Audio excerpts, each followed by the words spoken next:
주님을 기뻐하라. 선하신 주님께 감사하라. 그의 사랑 늘 한결같네. 그날이 올수록 기뻐하라. 그날을 볼수록 감사하라. 주의 날이 곧 임하시네. 선하신 주님을 기뻐하라. 선하신 주님께 감사하라. 그의 사랑 늘 한결같네. 그날이 올수록 기뻐하라. 그날을 볼수록 감사하라. 주의 날이 곧 임하시네.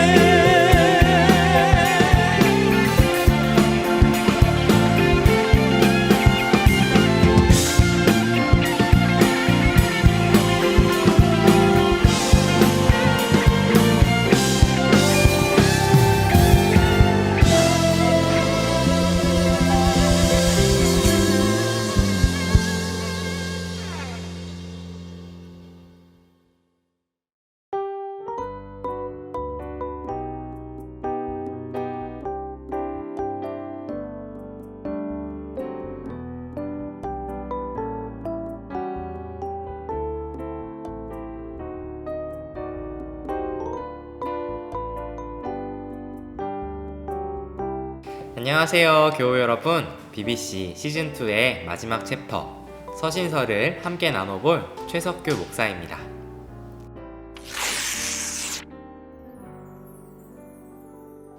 우리가 처음 BBC 시즌2를 시작하면서 담임 목사님과 이런 이야기를 나눴었어요. 신약 성경은 크게 4가지로 분류될 수 있다. 복음서, 역사서, 서신서, 예언서로 말이죠. 그런데요, 성경이 이렇게 알맞게 잘 나뉘어져 있는 이유는 당시 성경의 인간 저자들이 후대에는 이렇게 분류될 거야 라는 생각을 가지고 미리 계획하고 의도해서 성경 본문을 기록했다기보다는 아마도 우리가 성경을 정경으로 인정하는 과정 중에 우리가 보다 쉽게 성경을 이해할 수 있도록 돕기 위한 그런 일련의 과정으로 이렇게 분류하는 방법을 선택했을 것입니다. 그래서 성경은 시간 순서적으로 배치되어 있지 않고 또 기록 순서에 따라 배치되어 있지 않고 각 특징에 따라 연관적으로 배치가 되어 있는 것이죠. 자, 그렇다면 서신서라고 분류되어 있는 오늘 챕터의 특징은 무엇일까요? 당연한 이야기겠지만 서신서의 가장 큰 특징은 편지의 형식을 갖고 있다는 것입니다. 여러분, 보통 편지는 어떨 때 주로 사용하시게 되나요? 요즘에는 형태가 조금 바뀌어서 종이에 쓰는 편지보다 이메일, 조금 더 넓게 보자면 카카오톡, 이런 것들을 주로 사용하실 텐데요. 보통 이런 편지들은 어떨 때 주로 작성하시게 되나요? 맞습니다. 어떤 목적을 가지고 상대방에게 나의 생각을 글로 전달하기 위해 사용되는 것이 바로 이 편지이죠. 성경에 기록되어 있는 서신서들도 마찬가지입니다. 서신서는 어떤 저자가 일정한 목적을 가지고 상대방에게 자신의 생각을 정리해서 글로 쓴 편지들인데요. 우리는 그 서신의 저자에 따라 바울이 쓴 바울서신, 그리고 바울이 아닌 일반 제자들이 쓴 일반서신, 공동서신이라고도 부르죠. 이렇게 우리는 2가지로 서신서를 분류하기도 합니다. 그래서 이 분류에 따라 첫 번째 시간에는 바울이라는 사람이 쓴 바울서신에 대해서 함께 나눠볼 건데요. 시간이 한정되어 있는 관계로 바울서신 안에 있는 모든 이야기를 나눌 수는 없고 대표적인 바울서신서들 중에 특정 사람에게 보내는 편지가 아니라 교회에게 보내는 편지들을 살펴보므로 조금 더 넓은 범위에서 이 바울의 신학을 이해할 수 있는 그런 시간이 되었으면 좋겠습니다. 그리고 조금 더 나아가 사도 바울이 그 교회들에게 편지를 쓴 이유와 그 편지를 쓴 목적, 그리고 그 편지를 받는 교인들은 어떤 상황이었는지에 대한 이야기를 나눠보므로 이 바울 서신을 읽을 때 먼저 큰 틀에서 그래, 이 서신서에는 이런 내용이 있었구나 정도의 이해를 갖고 성경을 읽을 수 있는 그런 시간이 되었으면 좋겠습니다. 자, 그렇다면 바울의 첫 번째 서신인 로마서에 대한 이야기를 함께 나눠보도록 하죠. 로마서는 말 그대로 바울이 로마에 있는 그리스도인들에게 보내는 편지였습니다.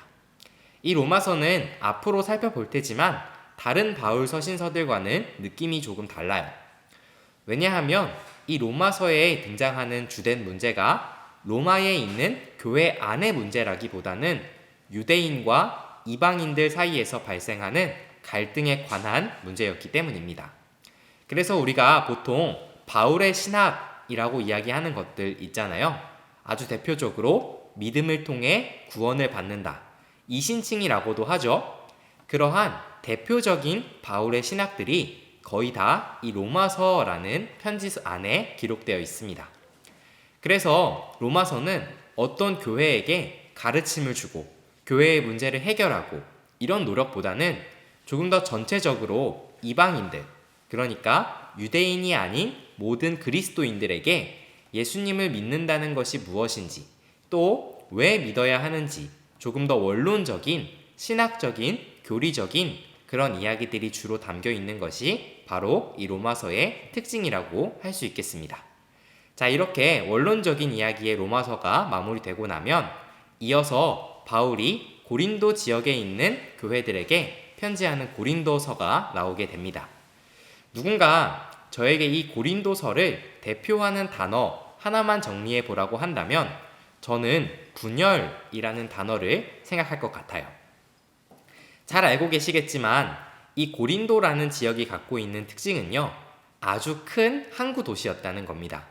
그래서 돈도 많은 지역이었고요, 경제적으로 풍요롭다 보니 여러 가지 문화가 아주 발달되어 있는 지역이었죠.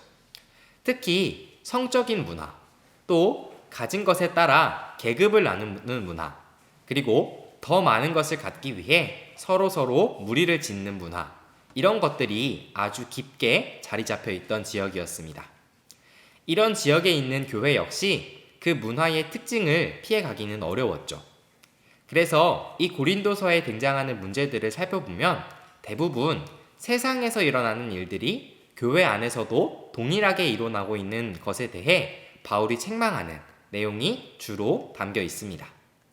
고린도 교회 안에 아볼로파, 게바파, 그리스도파 이렇게 무리를 지어 서로가 더 높은 우두머리를 두고 있음을 과시한다든지, 교회 안에서 서로 근친상간하는 일이 벌어진다든지, 또 결혼에 관한 문제가 생긴다든지, 서로가 자기의 생각과 자기의 힘을 갖기 위해 교회 안에서 일으키는 수많은 분열의 모습들을 바울은 고린도서를 통해 교회가 다시 연합할 수 있도록 하는데 최선을 다하고 있다는 것이죠. 그러니까 정리하자면 고린도서는 그리스도인들 안에 일어나는 모든 분열의 모습들도 사실 그리스도인들에게는 다 가능한 일일 수 있지만, 그 일로 믿음이 연약한 자들이 낙심하는 일이 벌어진다면 그리스도인들은 기꺼이 사랑으로 자신의 자유보다는 연합을 위한 삶을 살아야 한다. 이것이 고린도서가 전하는 핵심 메시지입니다. 그리고 이어서 등장하는 성경이 갈라디아서죠. 이 갈라디아서의 주된 이야기는 구원받은 백성은 어떻게 살아야 하는가에 대한 문제라고 할 수 있겠습니다. 초대교회 안에는 당연한 이야기겠지만 하나님의 선민이라고 믿어왔던 특권의식을 갖고 있던 유대인 그리스도인들이 있었고요. 동시에 예수님 이후에 유대인들이 아닌 이방인이었지만 예수님을 믿고자 하는 그리스도인들이 공존해 있었습니다. 그런데 문제는 이 초대교회 안에서 기존의 유대인 그리스도인들이 이방인 그리스도인들에게 유대인으로서 지켰던 문화와 관습들을 엄격하게 요구했다는 점이었어요. 예를 들면 할례라든지 율법 준행이라든지 이런 것들 말이죠. 이러한 유대인과 이방인 사이의 갈등은 당시 최고 의결기구였던 예루살렘 총회 안건으로까지 상정될 만한 문제였습니다. 그리고 예루살렘 총회는 최종적으로 이방인들은 이방인에 맞게끔 신앙생활을 할 수 있도록 결정하였죠. 그런데 여전히 갈라디아 교회 안에는 전통 유대인들이 이방인들에게 자신의 엄격한 신앙생활을 요구하고 있었습니다. 이에 사도 바울은 구원은 율법과 할례를 통해서 행위에 대해서 오지 않는다는 점을 이 갈라디아서를 통해서 분명하게 말하고 있는 것입니다. 그리고 그 근거로서 한때는 정통 유대인이었지만 이제는 이방인을 위한 그리스도인이 된 자신에 대해서 이야기하기 시작하죠. 자신은 유대인으로서 할례도 받았고 율법 준행도 했지만 구원은 그리스도를 통한 믿음을 통해 받는다. 이제 구원받은 그리스도인이 된 우리는 그저 우리 안에 내주하시는 성령을 따라 살면 된다. 할례나 율법 같은 행위가 아니라 구원받은 성도로서 성령이 인도하시는 삶을 따라 살면 된다. 이것이 바울 사도가 갈라디아 교인들에게 말하고자 했던 핵심 내용인 것이죠. 많은 성경학자들은 이 갈라디아서가 로마서보다 시기상 조금 더 먼저 작성되었다고 말하고 있는데요. 아마도 바울은 이러한 갈라디아 교회의 문제들을 겪어가면서 로마서에서 보다 분명하게 구원은 믿음을 통해서 얻는다는 그 진리를 말할 수 있었으리라 생각해 봅니다. 자, 이제 우리가 마지막으로 나눠볼 바울 서신은요, 데살로니가서입니다.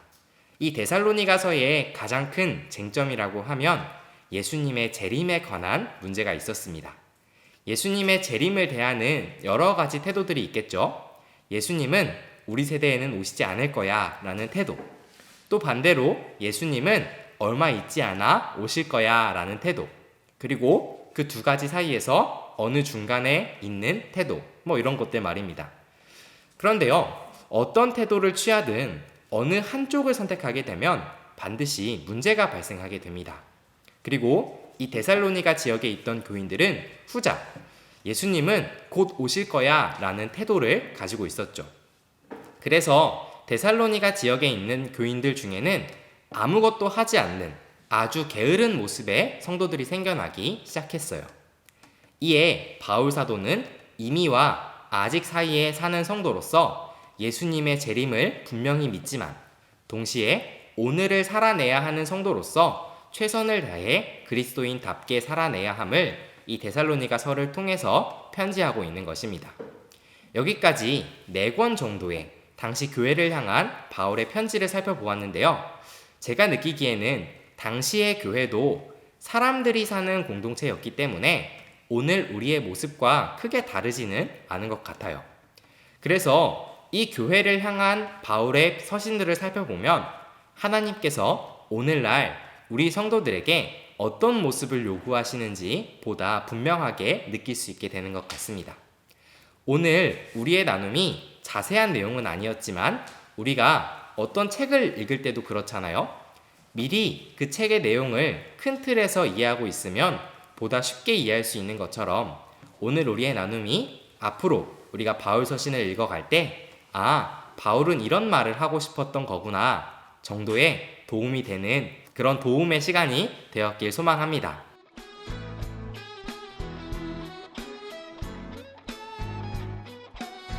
네, 오늘의 주제를 한 문장으로 정리하고 마무리하고 싶은데요. 오늘의 한 문장은 바울, 오늘의 교회에게 편지하다입니다. 바울 서신에 등장하는 많은 문제들이 당시 교회 안에서만 있었던 문제들이 아니라 사실은 오늘날 우리의 공동체에게도 동일하게 발생되는 문제들인 것 같아요. 그에 대해서 하나님은 바울을 통해서 어떻게 말씀하시고자 하는지를 함께 나눠볼 수 있는 시간이었던 것 같습니다. 같이 기도하고 오늘의 강의를 마쳐보도록 하겠습니다. 하나님 아버지 감사합니다. 오늘 우리가 함께 서신서에 대한 이야기를 나눠보았습니다. 특별히 바울 서신에 대한 이야기를 함께 나눠보았는데요. 하나님, 당시 교회를 향하여 바울 사도는 어떻게 이야기하는지, 교회 안에서 발생하는 문제들에서 하나님은 또 어떻게 생각하시는지에 대한 이야기들을 나눠볼 수 있는 시간이었습니다. 하나님이 바울 서신을 통하여서 당시의 교회에만 해결된 문제들이 아니라 오늘날 우리를 향하여 말씀하시는 하나님의 음성을 들을 수 있는 우리들이 될 수 있도록 도와주세요. 하나님, 이 시간 함께 하신 하나님께 감사드리며 모든 말씀 예수님의 이름으로 기도합니다. 아멘.